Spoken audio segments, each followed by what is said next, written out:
السلام عليكم، ازيكم حبايبي؟ عاملين ايه؟ يا رب تكونوا دايما بخير. قبل اي حاجه نصلي على الرسول في الكومنتات.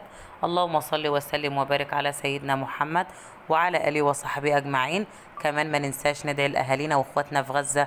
اللهم احمهم بحماك، اللهم سدد رميهم، اللهم انصرهم على عدوهم، اللهم لا تجعل الكافرين عليهم سبيلا يا ارحم الراحمين يا الله. وصفتنا النهارده هي القرص الفلاحي على اصولها، او القرص المبسوسه، او القرص بالقشطه، ايا كان اسمها ايه. المهم ان احنا هنعملها النهارده بطريقه حلوه، هشه وطريه، وكمان ريحتها تعالوا بقى نشوف عملناها ازاي. نص كيلو دقيق، ايوه ما شاء الله الكميه اللي كانت في اول الفيديو دي من نص كيلو دقيق بس. النص كيلو دقيق على نص كوبايه سمنه بلدي. ما عندكيش سمنه بلدي حط اي سمنه عندك، المهم النص كيلو دقيق بياخد نص كوبايه، تمام. رشه ملح، رشه سكر، معلقه صغيره خميره، معلقه صغيره بيكنج باودر، وقلبي كل المواد الجافه بتاعتك دي. تمام كده.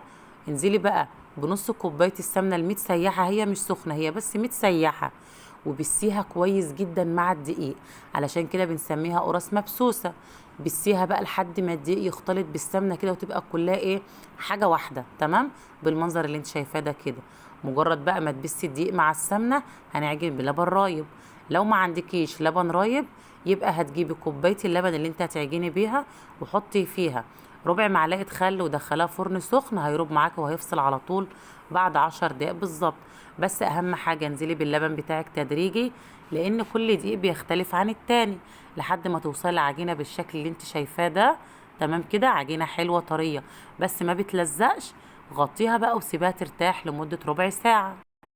العجينه بتاعتي بعد ربع ساعه بالظبط بقت بالمنظر اللي انتوا شايفينه ده. هاتي بقى صاج، بس ما تدهنوش اي حاجه. القرص الفلاحي الصاج بتاعها ما بيتدهنش بيه اي حاجه، لان بقى محطوط فيها مواد دهنيه حلوه. كوريها بقى على قد القرصه اللي انت عاوزاها، عاوزاها كبيره، عاوزاها صغيره، عاوزاها حجم وسط. انا بعملها قد البيضه كده، تمام.